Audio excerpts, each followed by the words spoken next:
Hey, this is Ryan Dyson. Before I conclude this Twitter list building training, I wanted to kind of give you a quick walkthrough of the tweeting schedule sheet that was included with this training, kind of show you, what the different parts are, how you can use it, and more importantly, how I use it in my business to actually go through, set all this up, and so that my social media assistant can kind of handle everything. And this was built, again, we created this in our business to hand over to a social media assistant. So that's why you can see right here at the top, at the very start of the tweeting schedule sheet, we've got some basic instructions. 5 to 10 tweets per block, maintain a 5 to 1 content promo ratio, same content may be repeated between batches, just change up the order. These are all kind of rules that you should already be familiar with. This is what I've been going through, Barry and I went through in the Twitter list building training. So all these should be familiar to you, but they're kind of here if you're using them. If you're going to be the one using this tweeting schedule, they're here as a reminder for you. But if you're going to be handing it off to an assistant, they're there for them as well, just to make sure that they're doing everything that they need to do. Now, the first time that you get this tweeting schedule, here's what I want you to do, okay? I want you to scroll all the way down. You can see, we even tell people have links to where they can get market-specific content sources and general content sources, all the different things we talked about.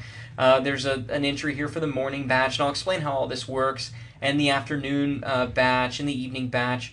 But what I want you to do before you do anything else is scroll down here to the disguised slash promo content, because really this is going to be the only thing that you really need to do. You need to fill out this area, and what you want to do is you want to go in here and put in your tweet content. So this is what they're going to tweet. So this needs to be limited to 140 characters or less, okay? And then you also would put the URL in here, and as you can see up top, I recommended that that you or your social media assistant shorten long URLs at using budurl.com.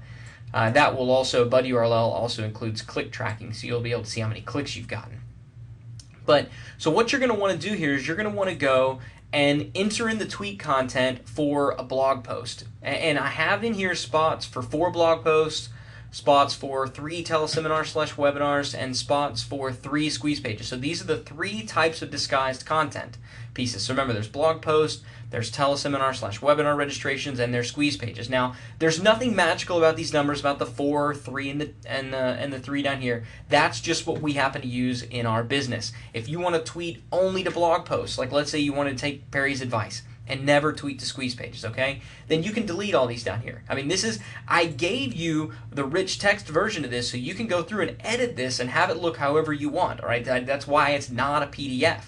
And in fact, you may want to do what I did and upload this file to Google Docs. I don't want to move the camera up here because it'll show my private email address. But I'm just using Google Docs here. That way I can go in, I can edit this page, and my social media assistant will see, if I've got new blog posts that I want to tweet to today, no problem. Go in here, add in, I might add in like, check out my $1 million napkin. So that would be, and then I would tweet to, http colon www. Actually, it would be better. Sorry, I'll do this as tweeting to a squeeze page because that's actually nowhere the URL is for that. So I'd say check out my $1 million napkin, http colon www dot continuityblueprint.com /napkin.html. Okay, so they would know. You would go in and fill out this first part. You would fill up this section with squeeze pages, fill up this section with teleseminar and webinar registrations, assuming you've got perpetual teleseminars and perpetual webinars going, or if you just happen to be doing a teleseminar or webinar this week, then you're going to want to go through and put in a bunch of different tweets that they can go and tweet out. Okay, so that is the big, this is something that you would only need to do once a week, or if you're going to have them tweet out the same stuff over and over and over again, which is honestly, that's kind of what I do. I go in and only edit this once every month or so, or I may go in and add a teleseminar or webinar if we're doing one of those. But this will remain more or less static. So you only have to do this work once. I guess that's the point that I'm trying to get across. And then all they have to do is copy and paste. They copy and paste this into the Twitter thing, copy and paste the link, click the tweet button, and it's done. So once you have this filled out, so this area in here, this is kind of your zone. You fill this out. My recommendation is that you write the tweet content, just so that, because this is marketing, this is copywriting right here. So you need to write the tweet content. Again, just remember, you're limited to 140 characters or less. And my suggestion is that you shorten all URLs using budurl.com.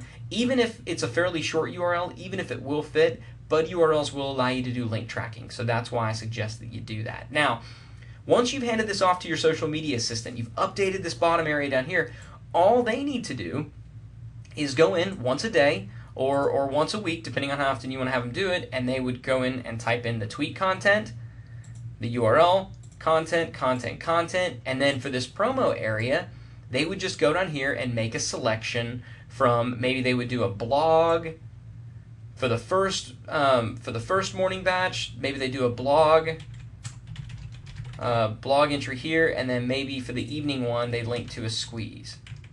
Okay, and then the next day they may actually tweet out the exact same content that they tweeted out the day before. Again, it's okay to repeat content from one day to the next. I don't recommend that you tweet the exact same content every single day of the week, but it's okay if there's some repetition in there. So again, they go through, and on the promo area, now this time they might drop in a teleseminar, or they might drop in, and then down here they might drop in a blog entry. The key is, on these promotional for these promotional schedule, it's up to you whether or not you want to give your social media assistant the ability to choose, or whether you want to go in there and tell him or her, okay, for the afternoon session, I want to, let's tweet to a blog entry and then do a squeeze page, and then for the afternoon section, for the evening session, let's tweet to the teleseminar. The only rule that I'm going to suggest that you follow, and it's up here, is that you limit one squeeze page promotion per batch. Okay, limit to one squeeze page promotion per batch. So in other words, this promo shouldn't be to a squeeze page, and then this one down here again is to a squeeze page. That's a little bit, remember the squeeze page is the most aggressive, so that's why I don't suggest that you do that. But you can do a squeeze page here and a blog here, or a teleseminar here and squeeze here. You could also do, if you wanted to, if you're really, really pushing a teleseminar hard for the week, you could tweet out the same teleseminar in every single one of these. And this is what we'll do if we're doing a teleseminar. Typically we do webinars. So we'll do, this would be a webinar registration. And then just copy it. This down here would be a webinar registration. This down here would be a webinar registration. This down here would be a webinar registration. I mean, you get the point. Because during weeks where we're doing webinars, that's the primary focus that we're doing. So we're going to tweet out the promotional ones are going to be webinar registrations over and over and over again, and that is fine. No problem with that whatsoever. So that's what you're able to do. And again, you don't have to do this in a Google Docs. That's just how I did it. Google Docs allows you to once you've got it uploaded into your Google Docs, and just do a search for Google Docs. There's great tutorials out there that show you how to use it. I'm not going to go through all the, showing you how to use Google Docs. It's super, super simple. But you can share these with others, and basically, if your social media assistant has a Gmail account, you can say, I want to share this with them. They would then have access to it. When they update this page, you would see the updates on your end, and you could go and you could save it, and then go in and save it from week to week and make any necessary edits. So that's how we use the tweeting schedule in our business. Again, if you're doing all this yourself, then this is going to be this top part right here is a great little checklist to follow to make sure you're doing everything right. If you're using a social media assistant, make sure that they're following all of these rules here. That's why they're here. Make sure that they're doing a mix for the content, that they're doing a mix of market-specific content and general content. You don't want to just be blabbing on all day long, every day, about your specific topic. Go over to Stuff to Tweet and grab some things that are interesting to other people. And so make sure that they're mixing that in a little bit. There's going to be some training involved, but really there's no way to mess this up.